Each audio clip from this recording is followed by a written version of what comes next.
So during the slow season for hair businesses, a lot of people will create lots of sales and they will overly discount their products to the point where they're not really getting a profit. They're just making their money back. And sometimes people don't even make their money back. They just get some money coming in and they feel like that's good enough because they're not getting any sales.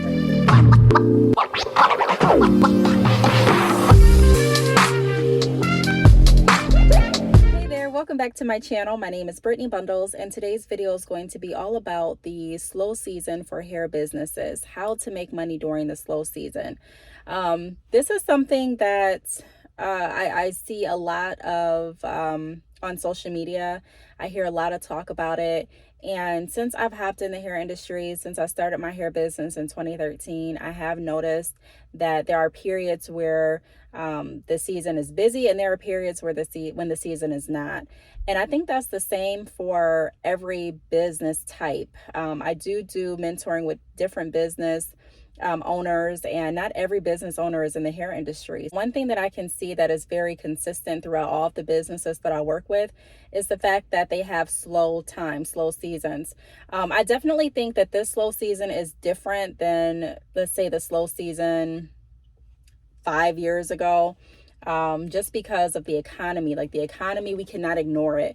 Whatever is happening around us is going to impact your business one way or the other. Now, some people have positioned themselves in ways that they're more protected if a slow season occurs, or when the slow season occurs. I don't want to even say if, but when it occurs.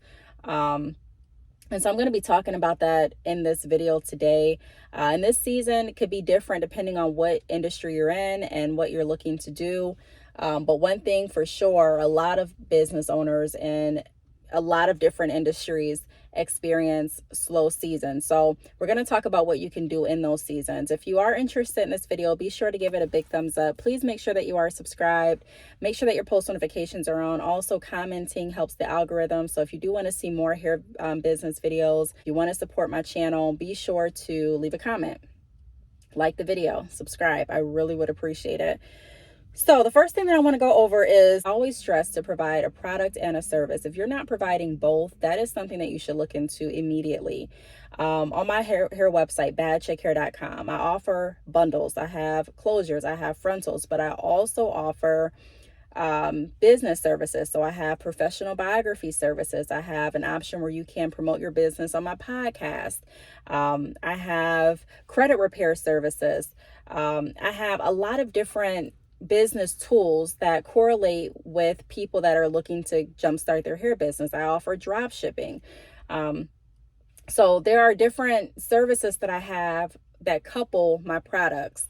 And so if my hair sales are slowing down, I can still push one of those services. And then you can also look at buy now, pay later options for customers and clients that you work with if you are noticing that they're still wanting to support your business by way of sale or purchase, products that you offer, and they're not able to do it based on a lack of income, or maybe, the economy changed drastically. Offering different options will also help. So if you don't have a buy now, pay later option on your website, I would strongly recommend looking into that. I've used Sezzle in the past. I transitioned over to Klarna. That's working well. PayPal has some buy now, pay later options that are offered. Afterpay, you just want to take a look and see what's going to work best for you. There is an application process for your business for Klarna, Sezzle, and I believe even Afterpay.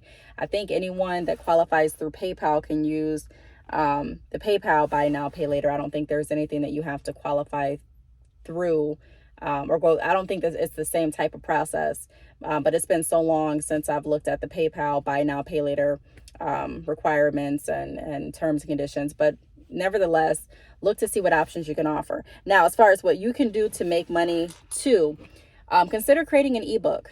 When we went into lockdown, when COVID came, when it first came, I knew that I needed to do something in addition to selling hair, because at that point, hair vendors were not sending hair out. It was very hard to know when we were going to be off, like gauge how long it was going to last, when the shipments were going to come, how long the delays were going to be. And so I was like, I can't live like this. I still have bills to pay. I still have children to feed. I still need things, that I have to use money for. So what else can I do? So I created an ebook going over how to transition your business from drop shipping to wholesale. So it's still related to what I was doing. Like I mentioned in the beginning of the video, I sell hair extensions. I offer different services. Drop shipping was one of my services. So I decided to use the information and the experience that I had to create a book. And that book did well.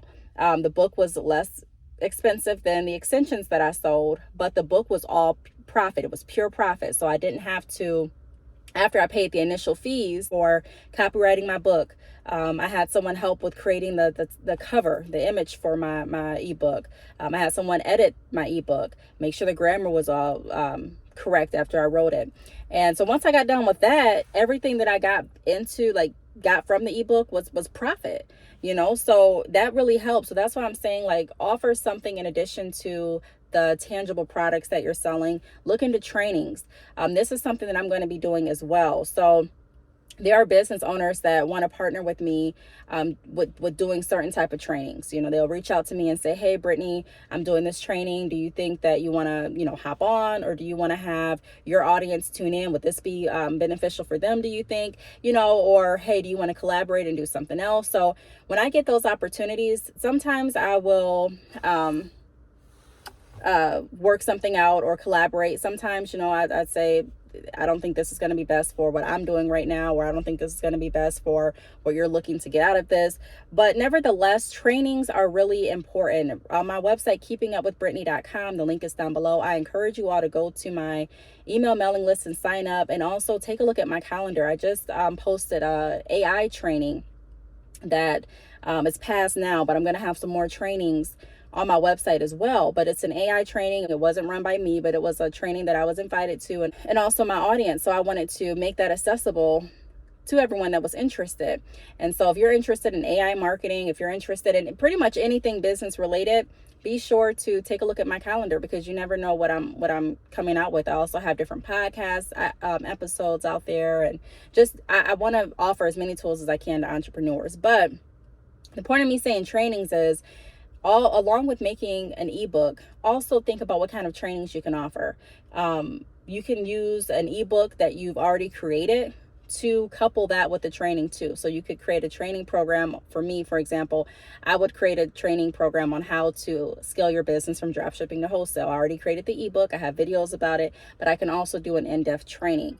And so that's something that I could charge for as well, in addition to selling my hair. Also, videos. If you're not on YouTube and you've been contemplating getting on YouTube, do it. You don't have to have a whole lot of views in order to get paid. I don't have a ton of views on my videos, and I still get paid from YouTube. It's kind of like a numbers game. So I am sure to produce content, because the more I produce, the more views I get. If I'm not someone where, if I know that when I put a video out, I don't typically go viral, I'm not going to get 1 million views from one video immediately. Not going to say it won't ever happen, but it hasn't happened before. It hasn't happened at this point. So I'm looking at my analytics. I'm looking at, what typically happens with my videos, what my goals are, and then I make an action plan based on that. So I know that I need to create more content this month in order to reach the goal that I'm looking at reaching, monetary, and also as far as promotion and advertising for my businesses. So look at videos, not just YouTube either, but you can look into Facebook, going live on Facebook, TikTok. I mean, there's just so many ways that you can increase your revenue and make money without being chained to just the product. Okay. So I would look into creating videos, creating content, because even if people aren't purchasing from you, a lot of times people are still watching. People have their phones in their hands all the time. If you go into a waiting room, let's say you go to your doctor's office, people are going to be on the phone. If you go to the dentist, people are going to be on the phone. If you are waiting for gas, waiting for a pump to come clear, people are on their phone. People are always on their phone, scrolling, watching, sharing videos, looking up information, researching. Same thing as looking up information, I guess. But you know what I mean? People are always on their phone. So capitalize off of that. Take a look and see how you can make money from all angles for what you're doing. How can I make money with the content? How can I make money with my products? How can I make money with teaching, training? How can I make money passively, maybe with affiliates? And that brings me to another point. Look into affiliates. I talk about affiliates all the time. I've made a lot of money with the affiliates that I'm partnered with, and that's something I really don't even have to try hard with doing. I put my links under my videos. I put my links on my Facebook, on my Twitter page, on my Instagram, and people click it. And if they make the purchase, or if they do whatever the qualification for that affiliate is, I get paid for it. So it's literally, it doesn't take that much energy once you get it set up. So look into affiliates. Sometimes people get discouraged from signing up for affiliate opportunities because the amount may not seem that much. But like I said, a small amount adds up over time. It's just like if you get fast food. Let's say you go to work, right? And every day on your lunch break, you're getting some food from someplace. I'm more than assure you, if you tally up how much you're spending every single day on lunch with fast food, you may be very shocked and disgusted at the end of the month when you look at how much you have spent on fast food. It may not seem like that much initially, but $20 here, $10 here, $35 there, $50 here, all of that adds up. So I'm saying it's the same concept with affiliates. Don't leave anything on the table. Every way that you can make money, make money. You don't have to be a huge celebrity. You don't have to be a huge influencer to make money. I'm telling you from experience. So look into affiliates. Go to your website, one of your websites that you enjoy going. If you shop on Amazon all the time, take a look and see if you can apply for Amazon affiliates. I don't even know at this point know what the criteria is to be approved for Amazon affiliates. Companies change their requirements all the time. The requirements may not even be as they used to be. When I was accepted into the program, I know you had there were different metrics, and some of the people that I had applied, they weren't approved and some were, but I don't know if it's even that strict at this point. Also for YouTube, the YouTube requirements have changed. The ability for you to make money on YouTube has changed from when I first was monetized. So just take a look, go back, don't get discouraged about the amount that companies are willing to offer for you to be their affiliate. Sign up for it. Get some income rolling in. Even if you feel like you're doing good right now, the biggest mistake that a lot of entrepreneurs make is focusing on making money but not managing it.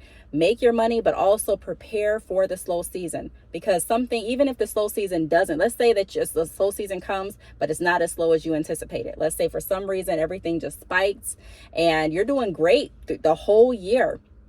Your business is getting orders consistently the whole year. You don't even notice really the slow season. It's not really affecting you. That's great, but you still want to make sure that you have some money saved up just in case. Let's say you get sick, God forbid.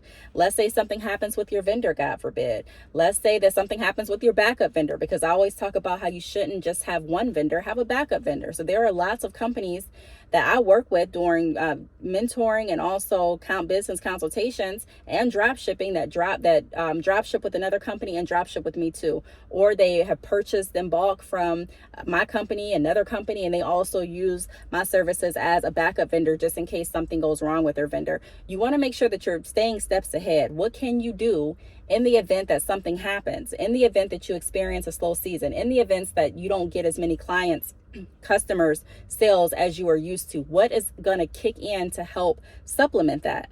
What's going to kick in to help contribute to your income, contribute to your household? Also look into podcasts. I created my podcast on Anchor. I think it was like 2 years ago. And since then, I've also put my podcast episodes on YouTube to be monetized as well. And I thank God that I did that, because Anchor changed their monetization requirements. So things changed. I think it was like maybe 6 months ago. And so they're not the same requirements anymore. So I'm still using Anchor, but I'm also using YouTube. So just in case something goes wrong with one of the platforms that I'm on, I'm still getting paid on another. So create your podcast. If you have something to talk about, like I mentioned, I've been using drop shipping as an example through this video.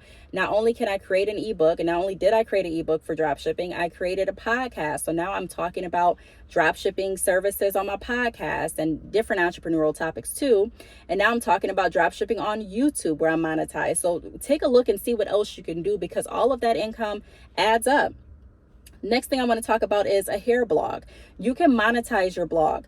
I'm not talking about creating a blog on your website and not monetizing it at all. I'm saying, yes, you should have a blog on your website. I actually need to get better with that. But you can also have a blog elsewhere and monetize it.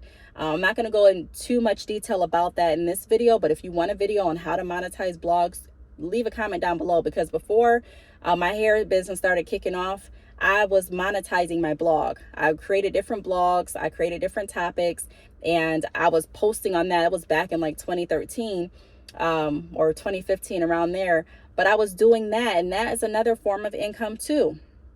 Another thing I want to point out too, before I wrap up the video, is don't shortchange yourself. So during the slow season for hair businesses, a lot of people will create lots of sales and they will overly discount their products to the point where they're not really getting a profit. They're just making their money back. And sometimes people don't even make their money back. They just get some money coming in and they feel like that's good enough because they're not getting any sales right now. I'm telling you, for me, it's better to hold them than to fold them. No, for me, honestly, it's better for me to hold my inventory and wait until things pick back up than for me to sell completely out. I've tried it both ways. I've tried it when I've approached the slow season for my hair business, and I was like, wow, like I'm not really getting the sales that I'm used to getting. I'm just going to create a sale and I'm going to just sell this hair. And yeah, the hair will sell. Or something, in my experience, the hair sold. But when I looked back at the numbers, I'm like, wow, so I paid this much for the hair and I only got this much back. Like I just broke even or barely made a profit. It was not worth it. I rather had set on the inventory and waited until things picked back up. Even though it was slower, I would have made more money. So I did that the next time. The next time I experienced a slow season, I set on my inventory. Whoever wanted to purchase, purchased. I still created sales, but I didn't overly discount products and I didn't create sales every single day. So I waited. I was patient. And because of that, when the sales picked back up, I made more of my profit. I made more of my money back.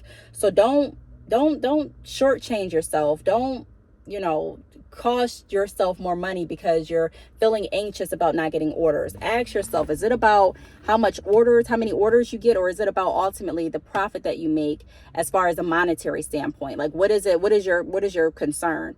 I think sometimes we let pride get in the way of our business efforts, and we're like, you know what, look, I need to get some orders coming in. I don't care if I even lose money doing it. Now, I mentioned this before in some other videos. There are people that have a strategic marketing plan to overly discount their products in order to get sales coming in. If that's you, I'm not talking to you at this point. But if you're someone and you're like, look, no, that's not me at all. I just was nervous that I lost it and I wasn't getting customers anymore and sales. So I just pretty much gave away my inventory. Of course, you didn't give it away, but like I said, you weren't making a profit. Be patient. Like literally hold out and utilize some of your other services. Recently, I created a credit repair business and I'm constantly looking at other ways to add more income. I'm not going to rely or put all my eggs in one basket. Yes, I've been selling hair for a long time. Yes, I feel like I'm good at selling hair. Yes, I can teach others how to sell hair. Yes, I enjoy selling hair. Yes, the hair industry has money to be made in it. Yes, you can live off of selling hair. I'm telling you, but I'm also saying that it's not wise, in my opinion, to just rely on that. So even it might come a time where it's like, you know what, I really don't want to sell hair. If I feel like that one day, I don't want to have to start from ground zero and work my way up. So and figure out what else I want to do and start from there. And you know what I mean? Like, I don't want to have to play that catch up game. So what I've done, and of course, whenever you start something, there's going to be a period where you need to build. There's always a building period. But I'm saying that it works best if you set yourself up in the best possible position to get money from every area that you possibly can, as long as it's making sense and it's not overwhelming or draining you. I made a video recently going over how you can market yourself, and that's what I started doing. I started marketing myself so that when I come out with something, it's easier for me to market it to my audience versus being behind Bad Chick Hair, my hair business. Because if I'm only marketing my hair business and then I want to create another business but I haven't marketed myself, either I'm going to have to figure out a way to tie that business in with Bad Chick Hair, or I'm going to have to pretty much start from like ground zero, finding my audience and promoting again and getting people interested and gaining followers and gaining traction, when I could go ahead and promote myself as the brand. And then whatever I come out with, people that genuinely support me and that are interested in what I offer will already be there to see if this is something they're interested in or not, if that makes sense. So those are some ways, and also some tips, information on how you can combat the slow season with any business that you're running. But like I said, I do definitely understand that this is a slow season for a lot of businesses. And actually, a lot of businesses have said that this has been a slow year. Look at the economy, look at what's going on. And instead of becoming, a victim to it, like, okay, well, this is just what it is, so that's just it. Like, there's nothing I can do. Figure out a solution. What can I do while I'm waiting on things to pick up? What else can I start? What else can I do right now in the meantime? And like I said, affiliates, that doesn't take much energy. Creating a training, that is going to take some time, but if you know what you're talking about, you're confident in it, you can put together a training. You can write an ebook. Trust me, if I wrote an ebook, anybody can write an ebook. You can write an ebook about your experiences, tips. You can write an ebook about anything. You can create a podcast. Turn on your podcast and start talking about something that's important to you. Start talking about something that you're interested in. And more than likely, there's going to be more than just you that are interested in it. Create a blog. Go ahead and do that blog. Start writing about what it is you're interested in. And don't shortchange yourself. Don't get so desperate to the point that you're literally giving away all of your products just to say that you got an order for your pride's sake. But take a look at it from a monetary aspect and see if it makes financial sense, if you're still making the profits that you intended on making when you made this purchase. So I really hope that this video helped. If you have any questions, feel free to leave them down below. Thanks so much for watching, and I will see you all in the next video. Bye.